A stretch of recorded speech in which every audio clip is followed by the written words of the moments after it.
안녕하십니까, 김충석입니다. 7.4절에서 우리는 이제 메소드가 클래스와 클래스가 상속되어 있는 관계에서 메소드가 상속되고 또 뭐를 봤죠? 메소드 오버라이딩이라는 개념을 봤습니다. 상위 클래스에서 메소드가 선언이 된 것을 하위 클래스에서 똑같은 형태로 메소드를 선언할 때 이것을 메소드 오버라이딩이라고 이야기를 했고, 메소드가 오버라이딩 되었을 때 상속된 클래스에서 객체가 생성되었을 때 그 메소드를 호출하였을 때는 아버지 클래스의 메소드를 하위 클래스의 메소드가 오버라이딩, 즉 치환을 해서 결국에는 이제 아들 클래스가 생성이 된다. 이런 경우를 살펴봤죠. 자, 7.5절에는 이제 상속과 생성자입니다. 클래스가 상속 관계에 있을 때 생성자들은 어떠한 현상들이 일어날까 이제 하는 것에 대해서 살펴보도록 하겠습니다. 자, 일단 상속된 클래스로부터 객체가 생성될 때 이 얘기는 무슨 얘기입니까? 자, 클래스와 클래스가 서로 상속되어 있다. 자, 이 클래스에서 상속되어진, 즉 하위 클래스로부터 객체가 생성될 때 상위 클래스의 생성자가 하위 클래스의 생성자보다 먼저 수행이 된다 한다는 것이죠. 자, 이것은 지금 처음 하는 이야기인데요. 자, 조금 더 알아볼까요? 일단 상위 클래스의 묵시적인 생성자가 무조건 수행이 된다. 즉 하위 클래스, 상위 클래스, 이제 이렇게 객체가 이제 직렬적인 구조를 이루고 있습니다. A, B, C. 이러한 클래스가 이렇게 상속 관계에 있을 때 C 클래스로부터 객체를 생성하면 이것의 아버지인, 조상인 B나 A 클래스의 묵시적인 생성자는 무조건 수행이 된다니. 객체가 생성이 될 때 이 클래스의 생성자들은, 묵시적인 생성자는 무조건 수행이 된다라는 개념입니다. 그러면 묵시적인 생성자, 디폴트 생성자가 뭐냐 이거죠. 그죠? 묵시적인 생성자. 묵시적인 생성자는 매개 변수가 없는 생성자입니다. 생성자는 당연히 클래스와 이름이 똑같죠? 그래서 생성자에는 이렇게 매개 변수가 들어갈 수 있는데 이러한 매개 변수가 없는 생성자, 이것을 우리는 묵시적인 생성자라고 이야기를 합니다. 자, 역시 예제를 보는 게 훨씬 이해가 빠를 것 같습니다. 요 다음 슬라이드에서 예제를 보도록 하죠. 그러면 묵시적인 생성자가 아닌 경우가 존재를 하죠. 그래서 묵시적인 생성자가 아닌 다른 생성자, 즉 무슨 이야기입니까? 그 생성자들이 여러 개 있다거나, 그러면 생성자 오버로딩이죠. 하나의 클래스의 클래스, 우리 앞에서 배웠죠. 클래스 A의 생성자가 뭐 여기 A 가로 열고 가로 닫고 생성자 이렇게 있고, A 가로 열고 뭐 인테자 A하고 생성자. 그럼 이건 뭡니까? 생성자, 똑같은 이름의 생성자. 생성자는 클래스 이름과 똑같으니까 그것이 오버로딩 되어 있는 경우입니다. 만약에 이렇게 묵시적인 생성자가 아니니까 매개 변수가 없는 이러한 생성자를 사용하기를 원한다면 하위 클래스에서는 슈퍼라고 하는 이러한 리저브드 워드를 사용해서 명시적으로 그 생성자를 호출해 줘야 된다. 슈퍼를 사용을 할 때에는 하위 클래스에서 상위 클래스의 생성자를 부르기 위해서 슈퍼를 사용할 때는 반드시 첫 번째 라인에 와야 된다. 자, 이러한 모든 용어가 사실은 말로만 설명하니까 잘 이해가 안 됩니다. 그래서 예제를 한번 보고 제가 직접 설명을 해보도록 하겠습니다. 자, 여러분들은 책에 죄송합니다. 제가 목이 좀 쉬어가지고 171페이지에 있는 프로그램을 한번 살펴보도록 합시다. 자, 이 프로그램은 클래스 A1이라고 하는 클래스가 있죠. A1이라고 하는 클래스가 있고 거기에는 더블 D1,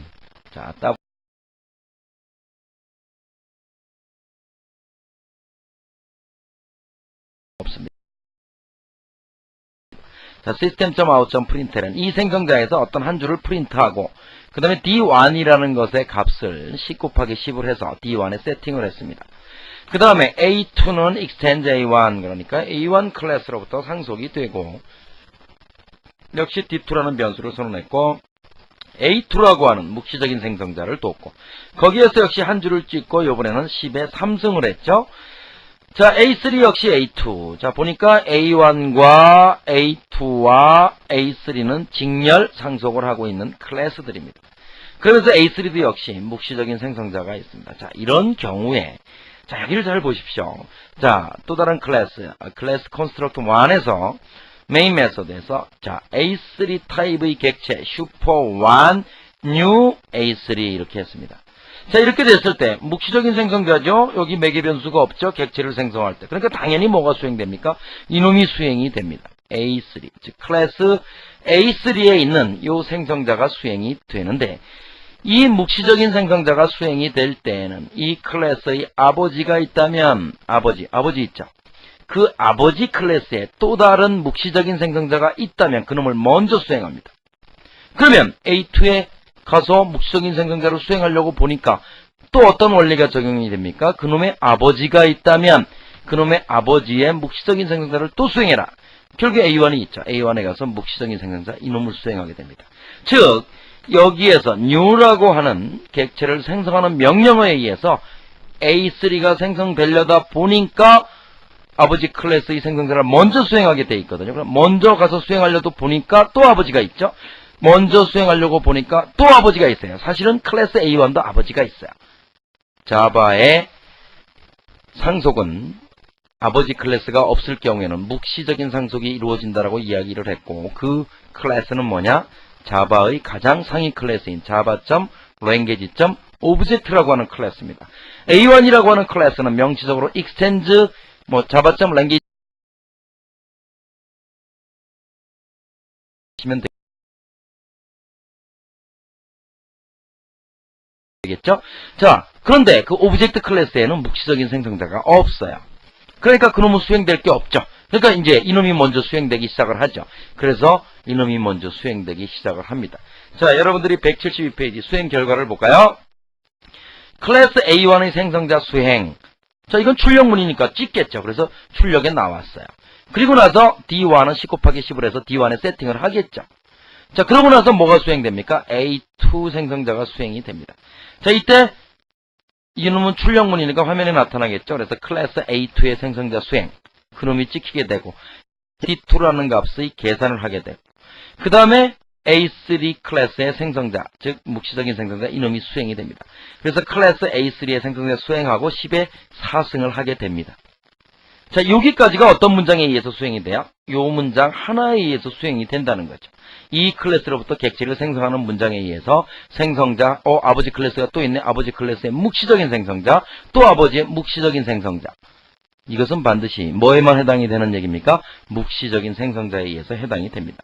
자, 묵시적인 생성자의 수행에 의해서 D1, D2, D3 값, D1, D2, D3는 A3 클래스에 전부 상속이 돼버렸죠.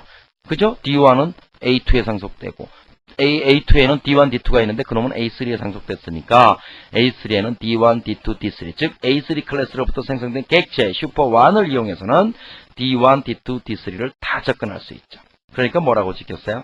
10의 2제곱 100, 10의 3제곱 1000, 10의 4제곱 10,000, 10.0, 100.0, 1000.0, 만점0. 이게 점 0이 찍힌 건 뭐 때문에 그래요? 이게 더블 타입이기 때문에 그렇죠. 비록 정수의 제곱승, 2승, 3승, 4승 이래 했지만 결과가 더블이기 때문에 점 0이 붙었겠죠?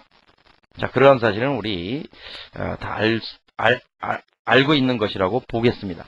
자, 이렇게 해서 묵시적인 생성자의 호출은 이렇게 어떤 경우입니까? 객체로, 클래스로부터 객체가 생성할 때 그 클래스에 묵시적인 생성자가 있으면 무조건 수행된다. 그것이 아버지가 있다면 아버지 클래스의 묵시적인 생성자는 무조건 수행된다. 이러한 개념으로 여러분들이 이해를 하시고 이 프로그램을 직접 수행을 시켜서 이 프로그램의 수행 결과를 보시면 직접 거기에 대한 감이 올 수 있을 거라고 보여집니다.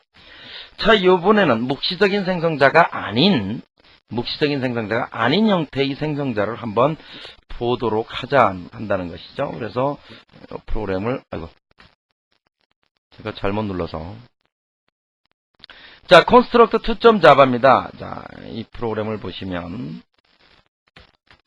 자, 이 프로그램은 이렇게 구성이 되어 있습니다. 자, class A1, class A2. 역시 상속 관계에 있죠. 그 다음에 이제 construct 2라고 하는 클래스가 있고. 자, A1 먼저 살펴보죠. class A1. 자, integer D1, integer S, 객체 속성 변수입니다. 이 클래스 입장에서 볼 때 그렇다는 얘기죠. 자, 생성자 A1이 있고, 이번엔 매개 변수가 있습니다. 매개 변수가 있는 생성자는 묵시적인 생성자가 아니지요. 자, system.out.println 이 생성자에서 한 줄을 찍었고, S1을 S에 집어넣고 D1에다가는 S에 자승을 했죠. 자, A2라고 하는 클래스는 A1 클래스로부터 상속이 됐습니다. 역시 D2 인테자 T 이렇게 되어 있고 A2 인테자 S1 인테자 T1 이렇게 되어 있습니다. 이것도 역시 묵시적인 생성자가 아닙니다.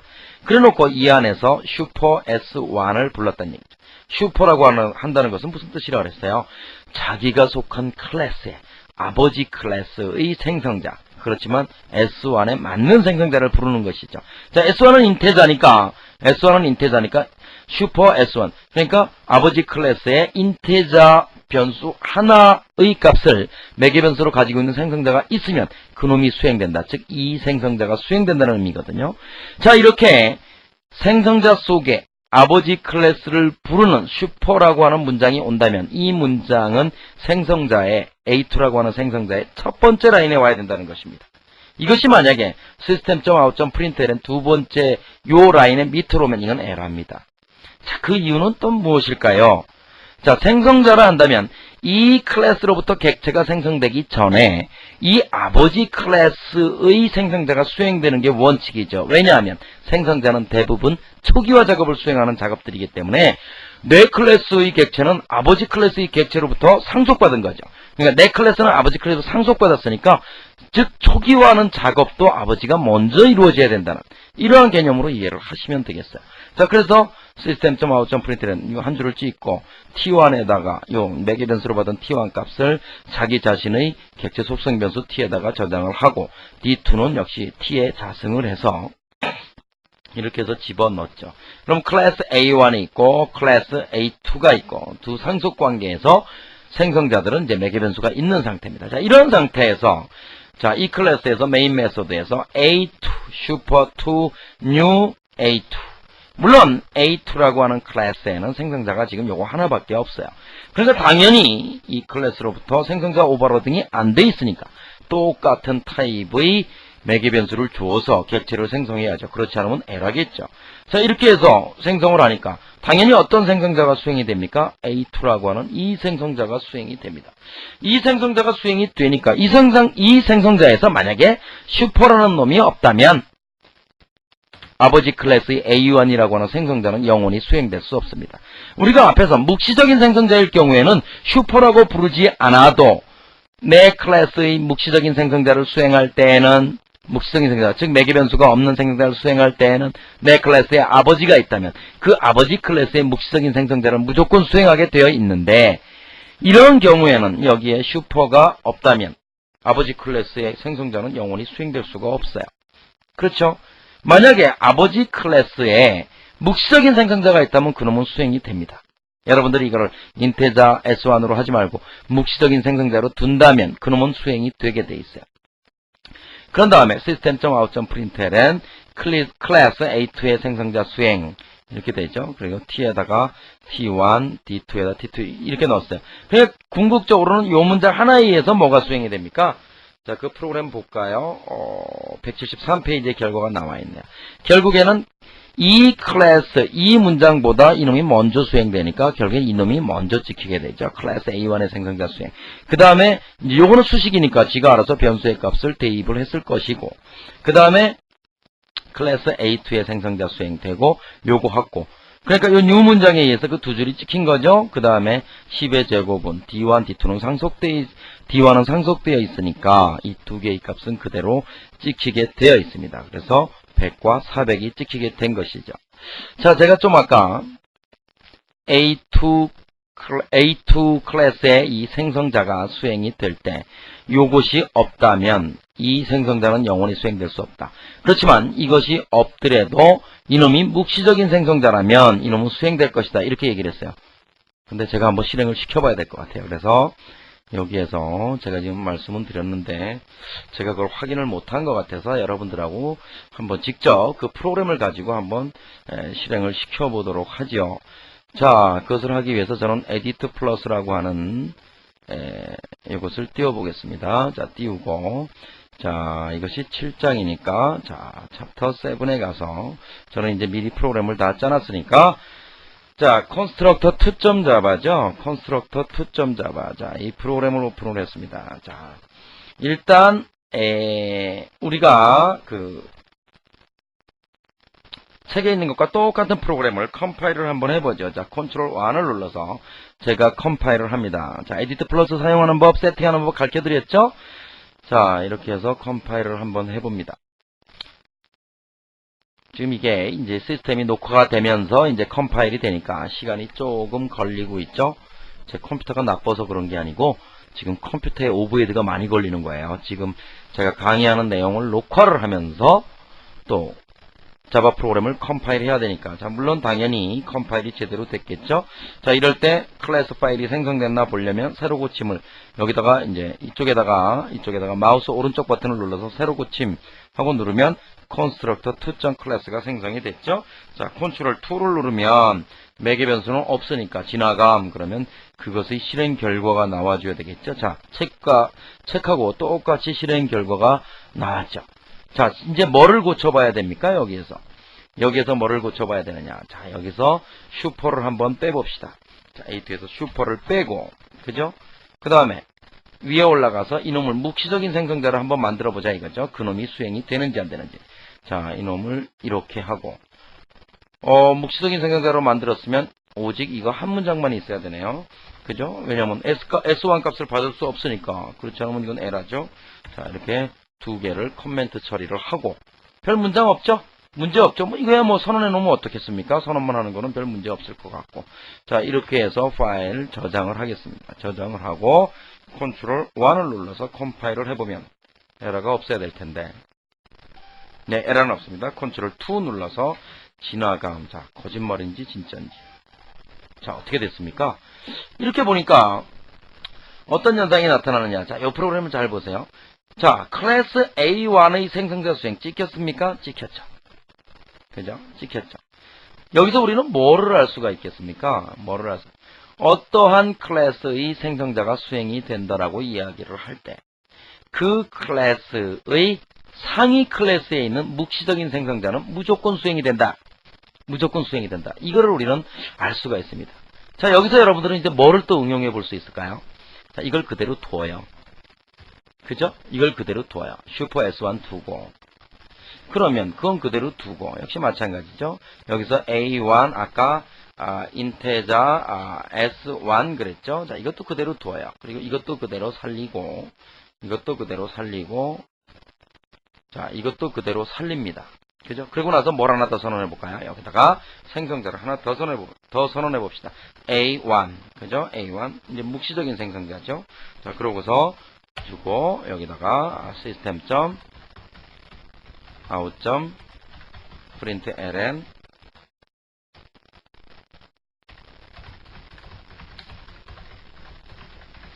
자, 이거는 사실은 제가 이렇게 보여드리는 것은 제가 이렇게 하지 않더라도 여러분들 여기까지 생각하실 수 있어야 된다는 거죠.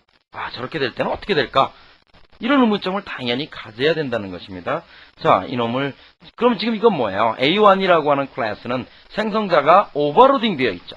생성자가 있는 것과 없는 것. 그러면서 이 밑에 클래스에서 어떻게 했어요? 밑에 클래스 이 생성자에서 명시적으로 생성자가 즉 매개 변수가 있는 생성자를 불렀고 이럴 때 묵시적인 생성자는 수행이 되느냐 이거죠. 어떨 것 같습니까? 자, 실행을 해봅시다. 자, 일단 컴파일을 하고요. 그 다음에 어떻게 될까? 묵시적인 생성자가 자 2를 누르면 지나감하고 누르면 자 어떻게 됐습니까?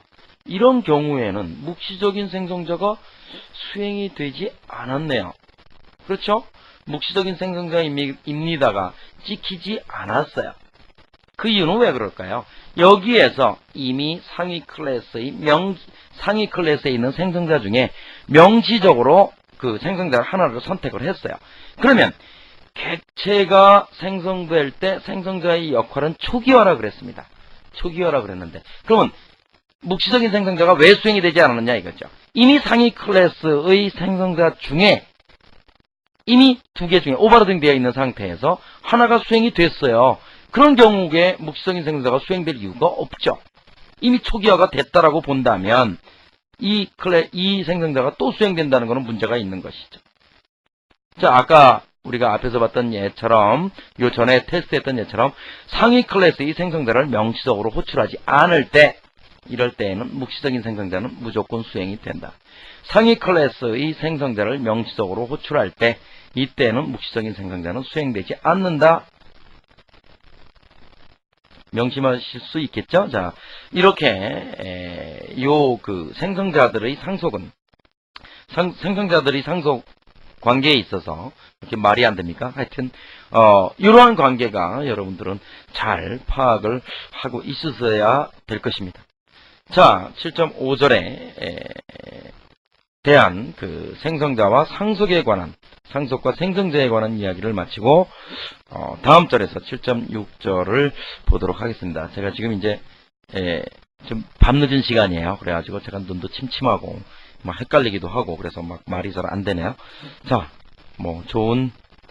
저는 지금 이제 안녕히 계십시오, 안녕히 주무십시오 이렇게 이야기하고 싶은데 여러분들은 이 강의를 듣는 시간이 또 어느 시간일지 모르니까 하여튼 좋은 하루 되시고 7.6절에 객체의 형변안에서 뵙도록 하겠습니다.